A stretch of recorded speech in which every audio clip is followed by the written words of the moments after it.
reparto y transporte acuerden su tipo de contrato y se les garantice el pago de seguridad social. Si está de acuerdo con establecer un régimen laboral especial para los empresarios del campo, para que los empresarios del campo garanticen los derechos laborales y el salario justo a los trabajadores agrarios. La pregunta 9 dice, ¿está de acuerdo con eliminar la tercerización e intermediación laboral mediante contratos sindicales? Esta pregunta prácticamente borrará, si es aceptada, borrará las llamadas bolsas de empleo. Si está de acuerdo con que las trabajadoras domésticas, madres comunitarias, periodistas, deportistas, artistas, conductores, entre otros trabajadores informales, sean formalizados o tengan acceso a la seguridad social. La pregunta 11, si está de acuerdo en promover la estabilización laboral mediante contratos a término indefinido como regla general. Y la última pregunta, si está de acuerdo con constituir un fondo especial destinado al reconocimiento de un bono pensional para los campesinos y campesinas. Cuando uno repasa las reacciones que empiezan a darse en el Congreso de la República, Darcy, uno encuentra que hay un grupo de parlamentarios que se siente intimidado y que dice, si rechazamos esta consulta, le damos papaya al presidente para que salga, para que diga que el Congreso es indolente, que odia al pueblo, que el Congreso está de espaldas a las necesidades y requerimientos de los colombianos y que son unos HP esclavistas. Sí. Pero también entienden que la consulta se convierte en la cuota inicial de la campaña presidencial y que sería una campaña en la que el gobierno partiría con una gran ventaja si se tramita la consulta. Entonces, ojo, atención a esto que están buscando grupos de congresistas de distintos partidos.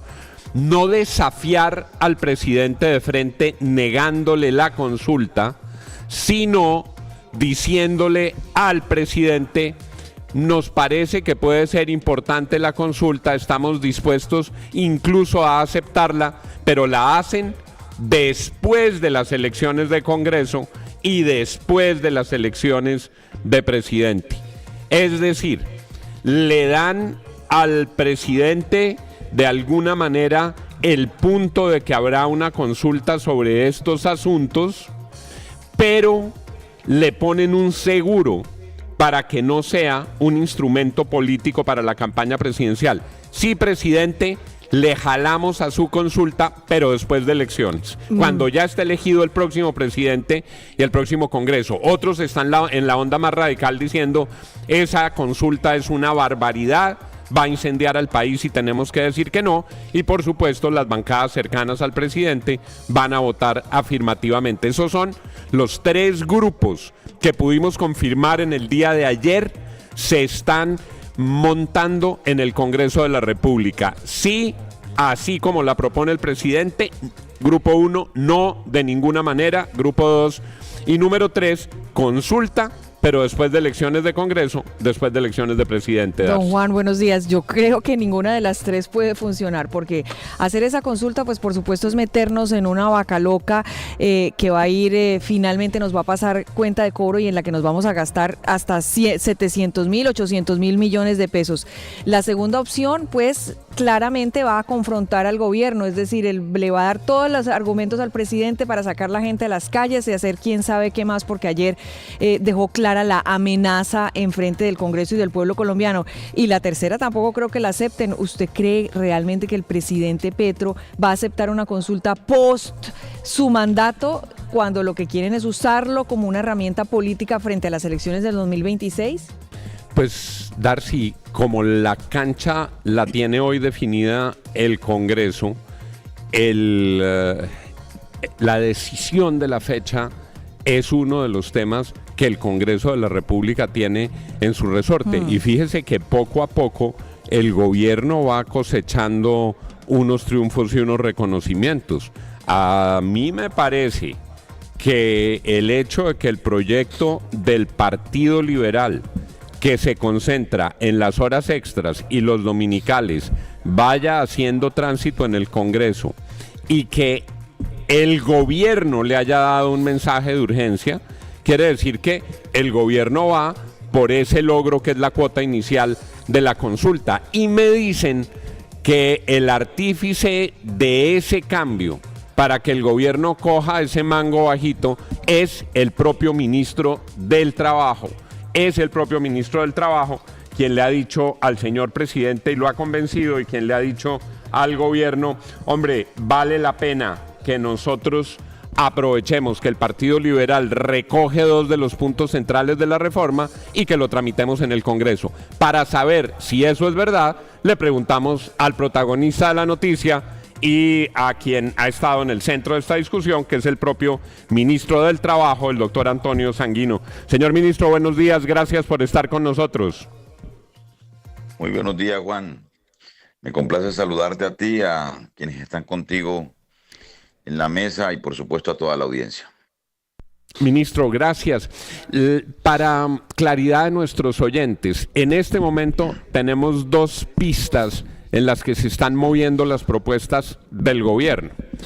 La del proyecto que presentaron los liberales, que en realidad es una iniciativa del gobierno y del presidente que ellos recogen en un proyecto express, y la consulta. Hablemos de lo primero. El gobierno había insistido en lo que dice ese proyecto, luego se entiende que si ese proyecto sale sería un logro del gobierno y por eso al gobierno le interesa y le da mensaje de urgencia. ¿Esa comprensión es correcta, ministro? Sí, yo creo que, digamos, es un buen punto de aproximación que unos senadores o unos congresistas del Partido Liberal hayan propuesto un proyecto que contempla un par de asuntos sobre los cuales el gobierno había planteado reformas en el mundo del trabajo, recuperando algunos asuntos que se perdieron en la Ley 789 del año 2002.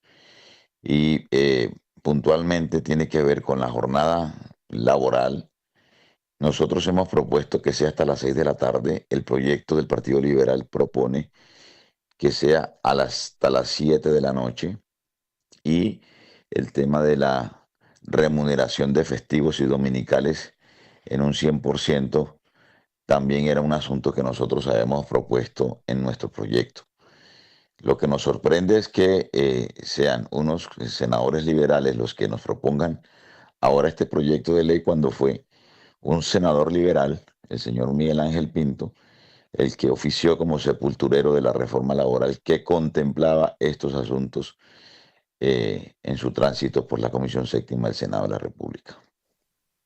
Ministro, para el tema puntual del cambio de la jornada laboral, es decir, los recargos nocturnos, y para el tema del pago de los dominicales y festivos, el gobierno está acompañando este proyecto. Si el Congreso sigue dándole el trámite, la bancada del gobierno apoyará este proyecto y cogerá, como decíamos, ese mango bajito independientemente de lo que vaya pasando con la consulta.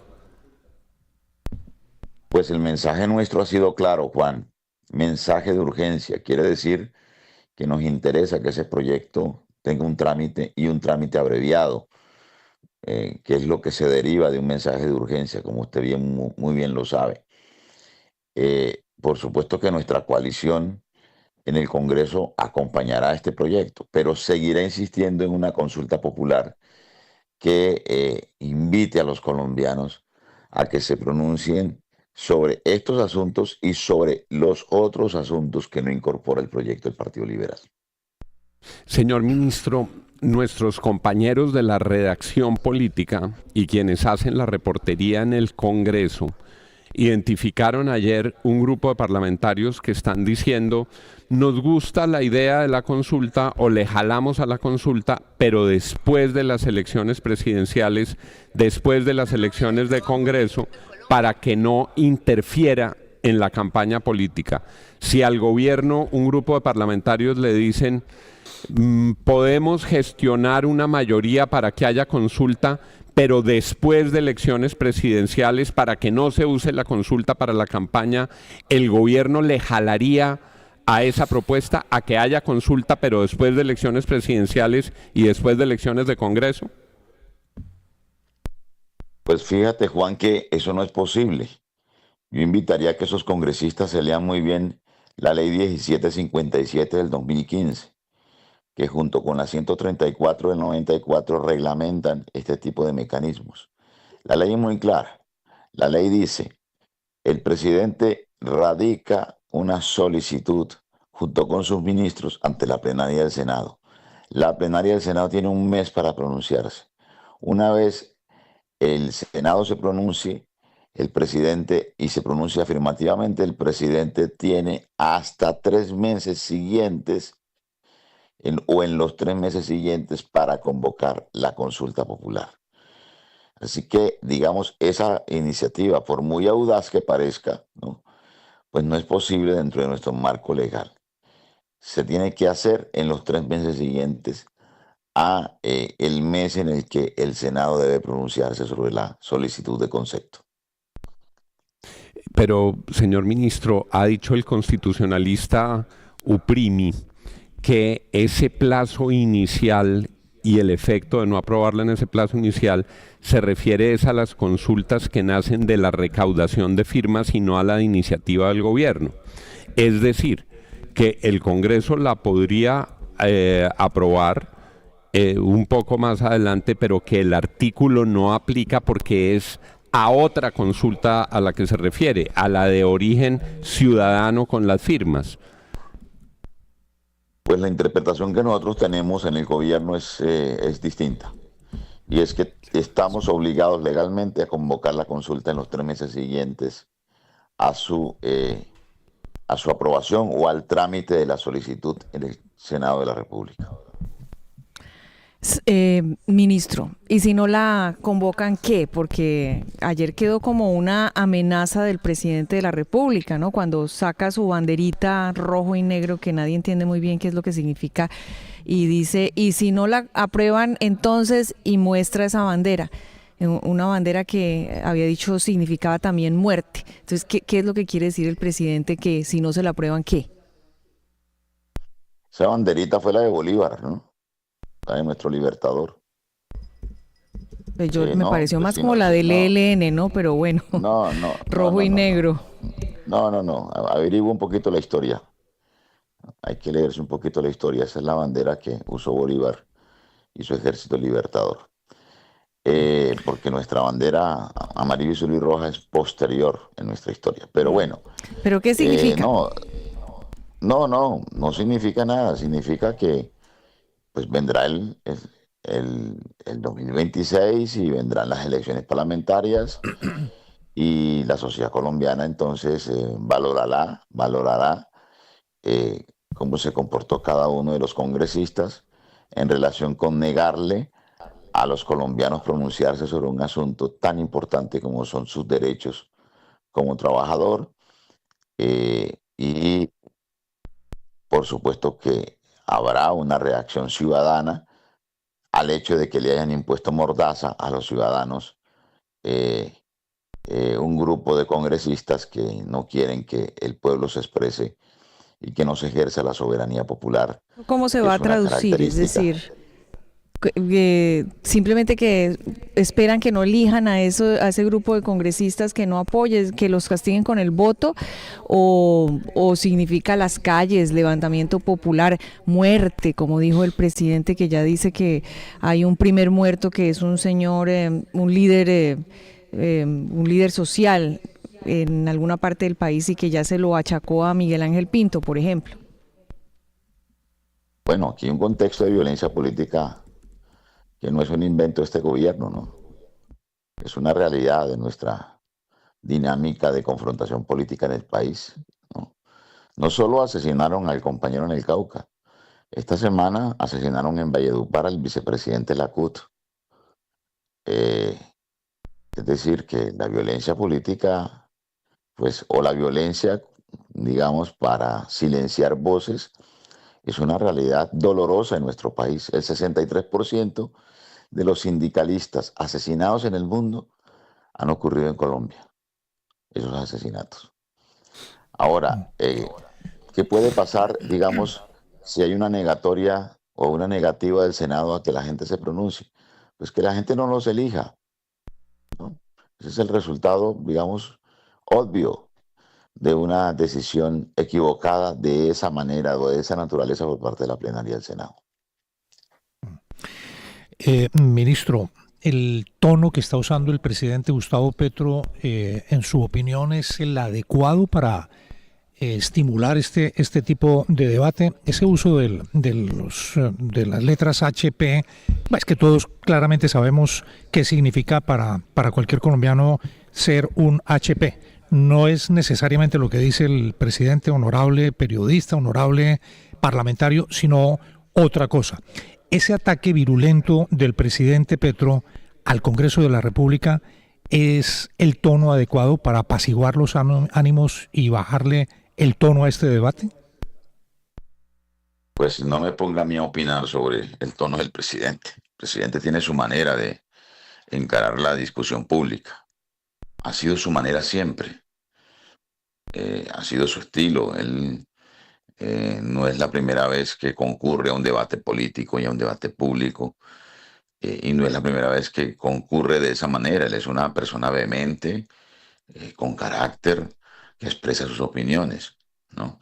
Ahora, también los ataques contra el presidente y contra el gobierno son inclementes permanentemente, y no solo en el Congreso, ¿no? También en los medios y también en el debate político público.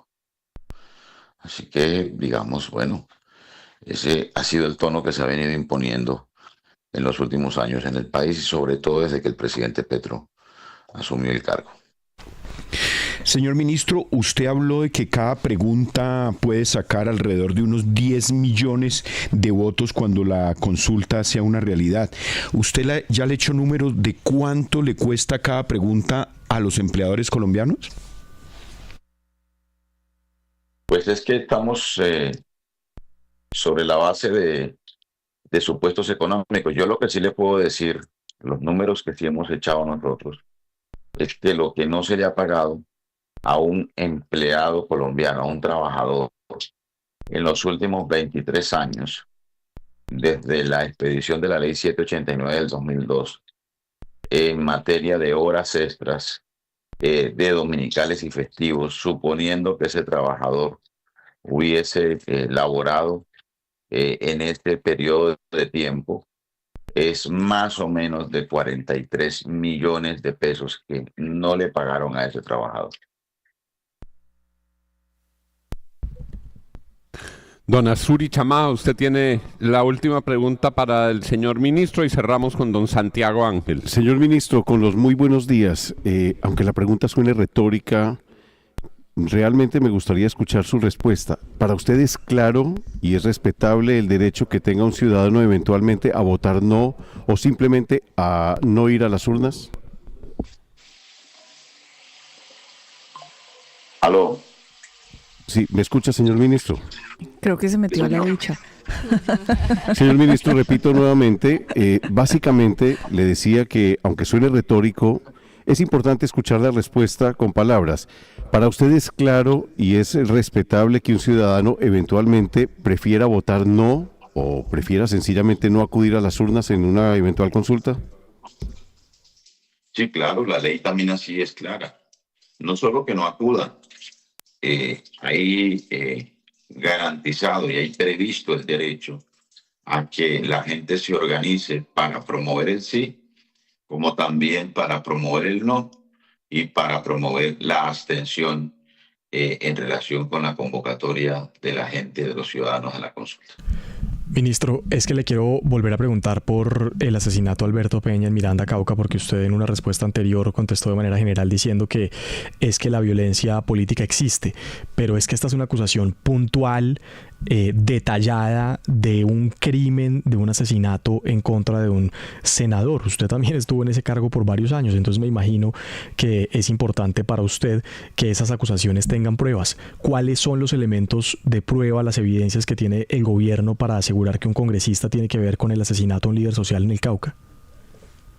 No, lo que el presidente dijo era que, digamos, la consecuencia de una decisión, porque por supuesto una decisión política en el Congreso tiene consecuencias, y que la consecuencia pues fue el hecho de que hubiesen asesinado a una persona de Colombia Humana que estaba haciendo campaña o promoviendo la consulta popular. Eso fue lo que dijo, no estuvo refiriéndose a una responsabilidad penal, individual y personal de ninguno de los congresistas. El protagonista de la noticia en el día de hoy y lo que sigue en los próximos días es el ministro de Trabajo. Él tiene esa cartera, la que está liderando la consulta, y por eso era muy importante para nuestros oyentes poder escuchar su voz en directo, contestando las preguntas de los periodistas, que son también las preguntas que se hacen los ciudadanos. Muchas gracias, señor ministro, por haber estado con nosotros esta mañana. A usted, Juan, un abrazo. Buen día. Muchas gracias, ministro. Este es, William, el hombre de la hora, el responsable de estos asuntos en el gobierno es el ministro de Trabajo. Yo tengo las siguientes conclusiones. Señor. El gobierno le va a meter toda la ficha al proyecto para sacar adelante de una vez, haya o no consulta, saquen o no los votos, se convoque o no se convoque, pero para sacar de una vez el retorno a las horas extras cambiando la jornada laboral y para sacar la recuperación de los recargos por los dominicales y los festivos. Primera conclusión, sí, el gobierno le va a meter toda la ficha a ese proyecto. Y eso sería, Juan, lo que llaman los apostadores el premio seco, es decir, va a asegurar lo mínimo de lo que ha prometido el gobierno en esa reforma, es decir, conseguiría por lo menos sacarla adelante en el Congreso. Correcto. Segundo tema, el gobierno va a tratar de que la fórmula política se decida con un sí o con un no, pero no le gusta ni 5 la posibilidad de que la consulta se haga después de las elecciones presidenciales y de las elecciones de Congreso. Hay un argumento jurídico diciendo que no se puede, pero expertos constitucionalistas están diciendo que es posible extender esos plazos, pero el gobierno va a decir, señores del Congreso, antes de 30 días ustedes tienen que decir sí o no, no nos vengan con historietas. Independientemente de los intríngulis jurídicos, de si tiene razón quienes consideran que se puede hacer o no después de esos 3 meses, la razón de fondo verdaderamente, Juan, por la que se opone el gobierno es porque esta es su campaña política. La consulta es la primera cuota de la campaña política con miras al 2026. Por eso al gobierno no le sirve que eso se haga después del 2026. Y el gobierno va